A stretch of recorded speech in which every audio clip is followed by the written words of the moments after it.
The ticket was taped to the windshield at exactly 2:47 p.m. A bright yellow slip carrying a $150 fine. Expired meter. 4 hours parked in a 2-hour zone outside the Rhode Island Hospital Cancer Center. Inside the courtroom, 14-year-old Jessica Rivera sat quietly at the defendant's table, holding the citation with both hands. It wasn't her car. It wasn't even her ticket. It belonged to her mother, who couldn't stand beside her today. She couldn't stand anywhere. 3 floors above the courtroom, Maria Rivera was still in recovery after an 8-hour cancer surgery that was only supposed to take 2. Stage 3. Sudden complications. A fight for her life. Jessica had stayed inside the car during the surgery because the waiting areas were full, and hospital policy didn't allow minors to remain alone in the surgical recovery zone. She was terrified to leave the vehicle, terrified that her mother would wake up groggy and frightened and call for her, only to find her gone. In the gallery, Officer Todd Marshall, 38, checked his watch with impatience. To him, this was a simple, straightforward violation. 4 hours was 4 hours. Regulations were regulations.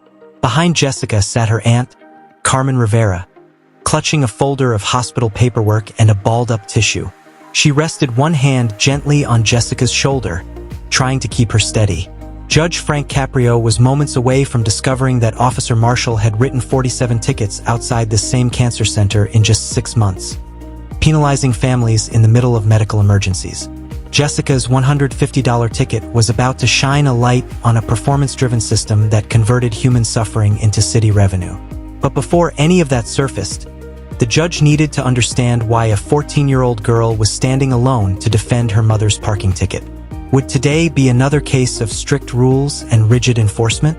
Or would compassion finally outweigh protocol when a child walked into court while her mother recovered from surgery 3 floors above?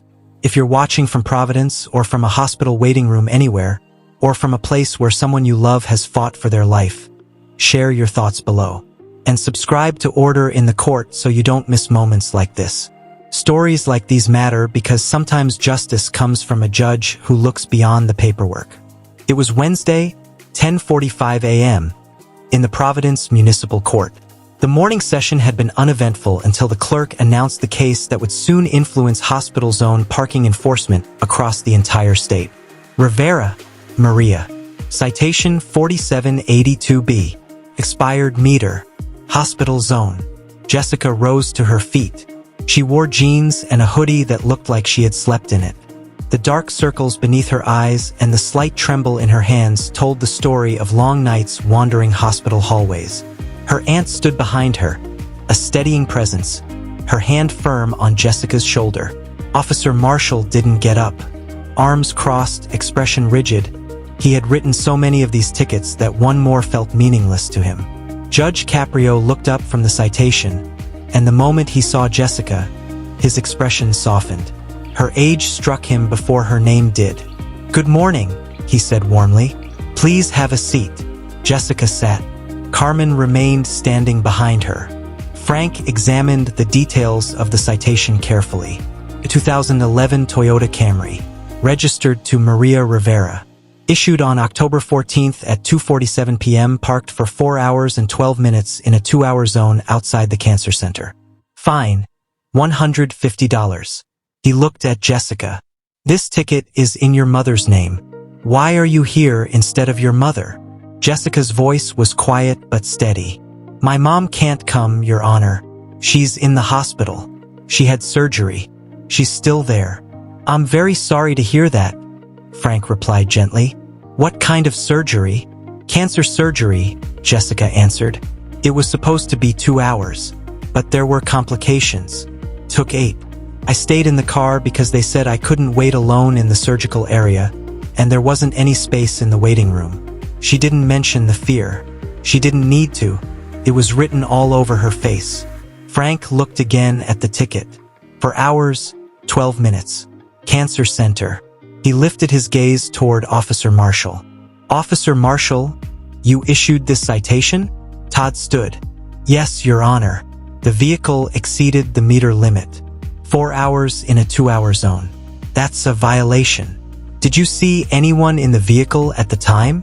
I saw a kid in the back seat, Todd replied. Looked like she was on her phone. Still a violation. You saw a child alone in a car outside a hospital for 4 hours, Frank said. And you issued a ticket? My job isn't to evaluate personal situations, Todd insisted. If everyone had an excuse, the rules wouldn't work. Frank placed the citation on his desk. How many tickets have you written in the hospital zone in the past 6 months?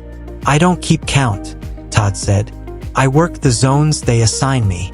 Bailiff Rodriguez, Frank said calmly.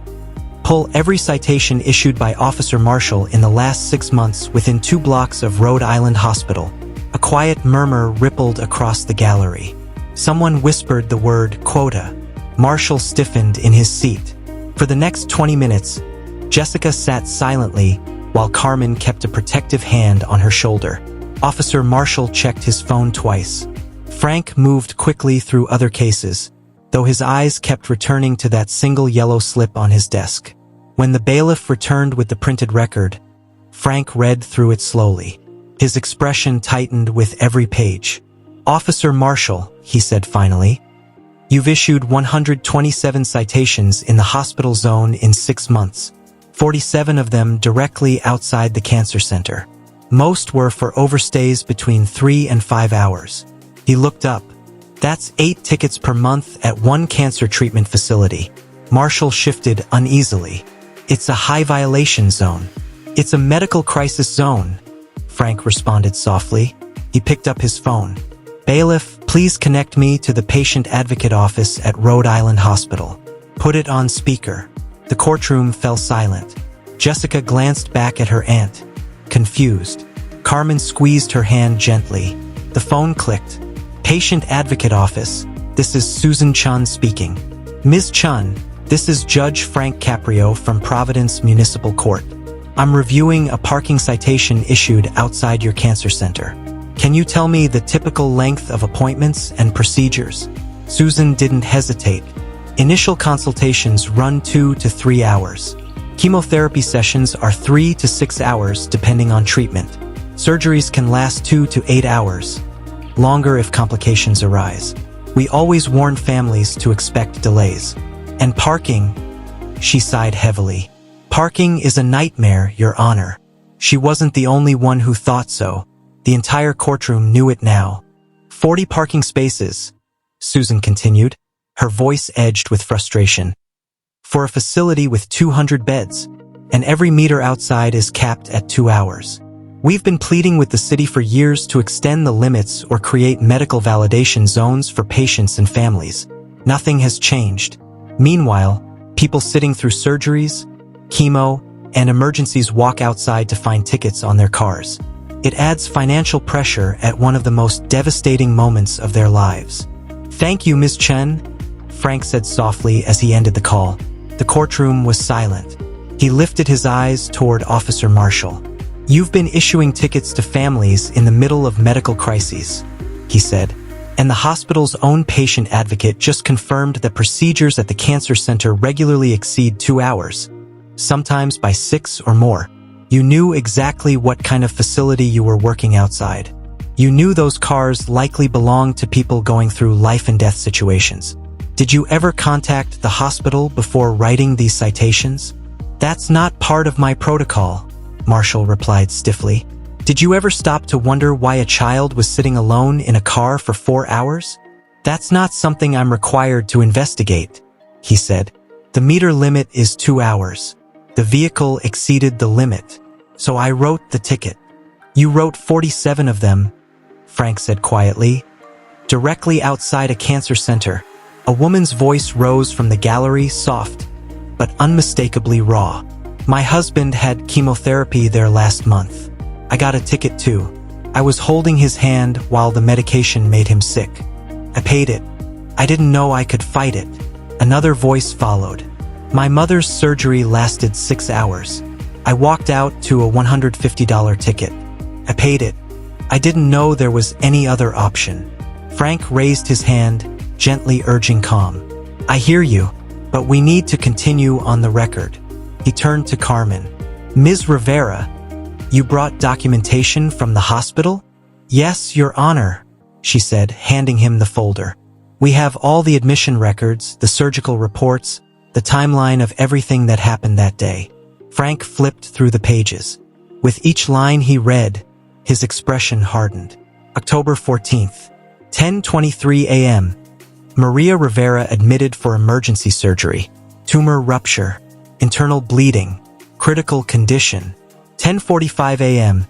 Jessica Rivera, age 14, informed she cannot remain in the surgical ward. Minor. Unaccompanied. The courtroom held its breath.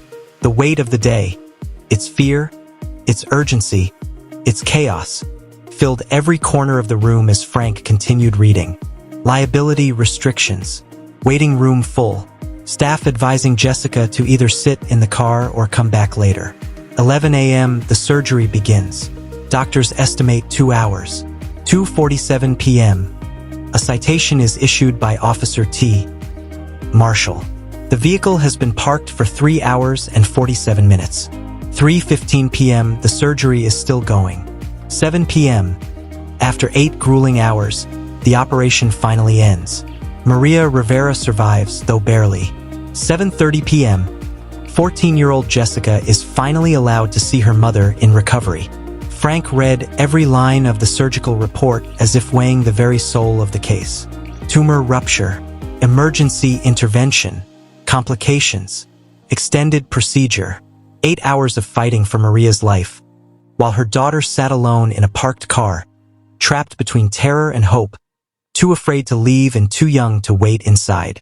And at 2:47 p.m., right in the thick of that nightmare, a parking ticket was slipped onto the windshield. Frank lowered the papers, his voice soft but filled with a force that settled over the courtroom like a storm. Officer Marshall, while this woman lay on an operating table fighting to stay alive, while her daughter waited alone outside, praying she wouldn't become an orphan, you issued a citation. Is that correct? A flush crept across Todd's face. I didn't know what was happening. You didn't ask, Frank replied. You saw a child sitting alone in a car for hours outside a cancer center. Instead of checking whether she needed help, you wrote a ticket. Silence. Heavy. Inescapable. Frank turned to the bailiff. Contact the Providence Parking Authority. I want the director here, and I want an explanation of whether officers are evaluated by quotas and whether Officer Marshall is routinely assigned to hospital zones. Less than an hour later, Michael Foster, 52, director of the Providence Parking Authority, stepped into the courtroom looking like a man bracing for impact. Frank didn't waste a second. Director Foster, does your department operate under a quota system? Not quotas, Your Honor, Foster said carefully. Performance metrics. Officers must issue a minimum number of citations per shift to justify operational expenses. How many? 15 citations per 8-hour shift. And Officer Marshall? Foster swallowed. He exceeds expectations. On average, he writes 22 citations per shift, mostly in hospital zones. The room seemed to exhale in disbelief. Frank just stared at him, the weight of the revelation settling into the walls. The hospital zone, Frank noted, was a gold mine for citations. Meter limits constantly exceeded, desperate families trapped in their cars because they couldn't abandon the people they loved on operating tables. Frank scrolled through the data, each number landing like a blow. 47 tickets issued at the cancer center alone. Average fine, $150. Total revenue, $7,050. Money taken directly from families battling cancer. He didn't look up as he asked, how much of that revenue influences Officer Marshall's performance evaluation? Foster hesitated. Officers receive annual reviews tied to citation volume. It affects their ranking and their chances for promotion. So, Frank said slowly, he is rewarded for writing tickets no matter the situation. He is encouraged to target families who can't leave hospital grounds. He is pushed to ignore basic human compassion because metrics matter more than mercy. Foster had nothing to say. Frank didn't wait. This citation is dismissed. Jessica, you and your mother owe nothing. The room stirred. a wave of relief rolling through the benches. Frank turned to the director. "I am ordering a full review of all 47 citations Officer Marshall issued outside the cancer center in the last 6 months. Anyone who paid those fines will be refunded, every dollar." Foster swallowed hard. "In addition," Frank continued, his voice rising, "I want it on the record that this court recommends the immediate removal of citation-based performance metrics. The parking authority will establish a medical validation program with Rhode Island Hospital, and officers will be required to coordinate with patient advocates before citing vehicles at medical facilities."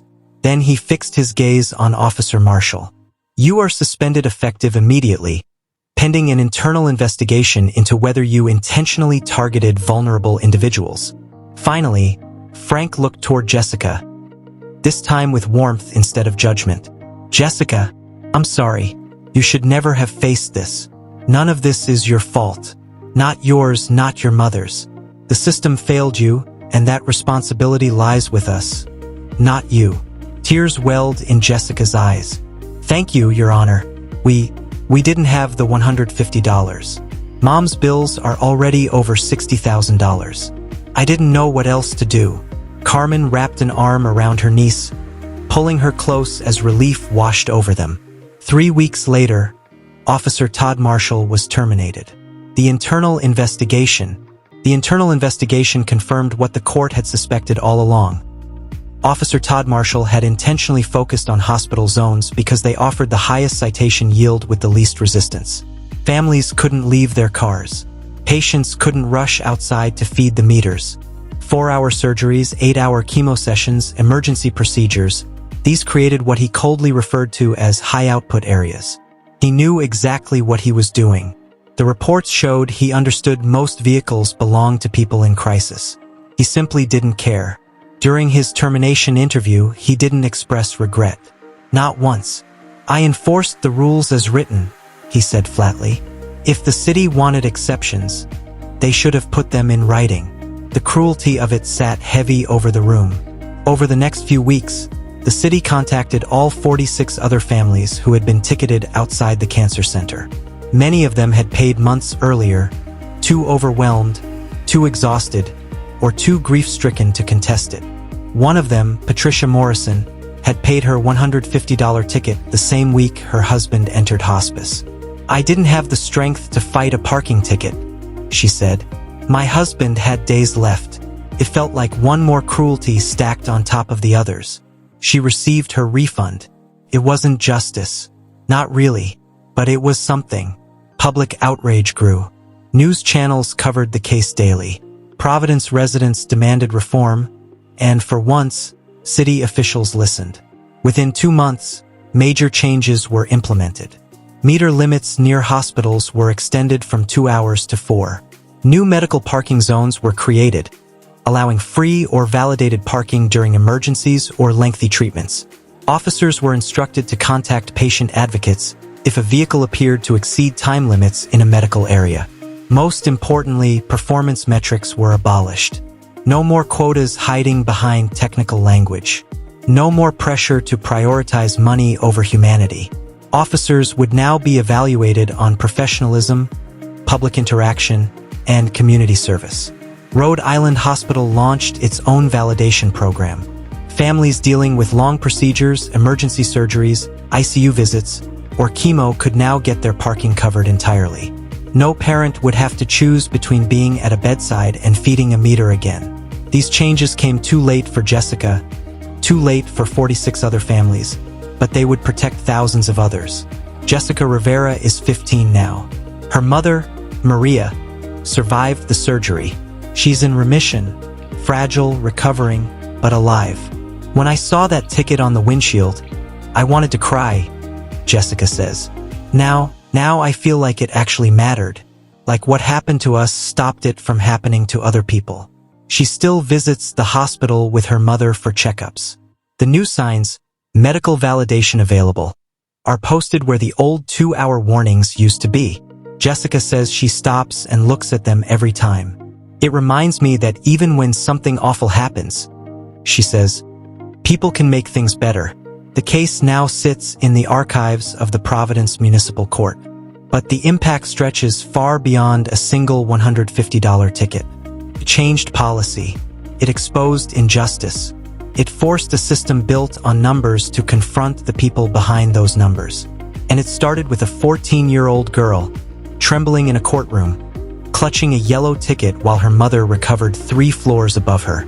If you have the next part, send it, and I'll continue the script. My mom was in surgery. I didn't know if she would survive. I was 14, alone in a parking lot, terrified. Jessica says quietly. Then I saw the $150 ticket on the windshield. She pauses, her voice tightening. We couldn't afford it, but I didn't know you could fight a ticket. I thought you just had to pay it. Carmen sits beside her, shaking her head as the memory resurfaces. I was furious, she says. My sister was fighting for her life, and they ticketed her car while her child was sitting inside. Felt cruel. So I gathered every hospital record I could find, and we went to court. Maria Rivera, now 43, keeps the dismissed citation tucked inside the same folder as her hospital discharge papers. These 2 papers represent the same day, she explains. The day I almost died. The day my daughter waited alone. The day someone saw our suffering and wrote a ticket. And months later, the day Judge Caprio said, "No, that's wrong," and made it right. Judge Frank Caprio still keeps Jessica's citation in his chambers, the yellow slip that sparked a statewide change. The writing is simple, $150, 4 hours, cancer center. He shows it to visitors often. Todd Marshall looked at that car and saw a violation, Frank says. I looked at the same citation and saw a 14-year-old girl waiting to find out if her mother would live. Those are 2 very different things. He holds up the ticket carefully, as if it represents something fragile. This is what happens when a system stops seeing people. This is what happens when human suffering becomes revenue. Jessica's mother was on an operating table. Jessica was alone and terrified. And the city's response was a $150 fine. That's not law enforcement. That's the absence of compassion. Frank was later honored by patient advocacy groups for exposing a parking enforcement system that preyed on medical emergencies. In interviews, he never softened his words. Parking rules exist for fairness, he said. But fairness changes when someone's mother is in cancer surgery. Jessica couldn't leave the car. How could she? What if her mother had died while she walked to a meter? What if the hospital called and she wasn't there? No child should ever be forced to choose between being available for a dying parent and avoiding a parking ticket. He lifted a stack of dismissed citations, 47 in total. These aren't violations, he said. These are families in crisis. People dealing with cancer, surgery, chemo, complications, even death. And we punished them for it. That isn't governance. That's failure. Jessica's $150 ticket became more than a fine. It became a symbol. Patient advocacy groups now use it in presentations. Hospital administrators reference it when pushing for policy changes. Ethics committees cite it when discussing compassion in public systems. What began as a yellow slip on a windshield has become a warning. One that echoes across Rhode Island. If you have the next part, send it, and I'll continue rewriting in the same powerful storytelling tone. Today, Jessica's story is taught in training courses for parking officers, held up as a vivid reminder of what happens when rules are enforced without humanity. Instructors use it as a case study in how regulations, when stripped of compassion, can become tools of cruelty instead of order. And the ripple effect didn't stop in Providence. Because of a frightened 14-year-old who refused to stay silent, 12 other cities began reviewing their hospital parking policies. Boston removed meters within a block of major medical centers. Hartford introduced free medical parking with on-site validation. New Haven extended nearby meter limits to 6 hours, long enough for most surgeries, chemo treatments, or family emergencies. Those reforms exist because Jessica decided to speak. She could have paid the fine and disappeared into the endless machinery of municipal fees. Instead, she walked into a courtroom with her aunt, clutching documents and courage she didn't know she had. She told the truth, and that truth exposed a system that valued revenue over humanity. And Judge Frank Caprio listened. His courtroom proved something vital that day, something often forgotten in the grind of policy and paperwork. A parking ticket is never just a parking ticket. There are stories behind those windshields. Real lives, real pain. A child waiting for her mother isn't a violation. A family in crisis isn't a revenue source. Sometimes justice isn't about enforcing rules. It's about understanding when rules fail the people they're meant to protect. Rules should serve human beings, not punish them for being human. Compassion isn't a loophole in justice. It is the reason justice exists. What about you? Should cities designate medical parking zones near hospitals? Should officers who ticket families during emergencies be held accountable? Let us know in the comments. And subscribe to Order in the Court for more stories where justice looks beyond the violation and sees the person. Dramatization for storytelling and education, not legal advice or official reporting.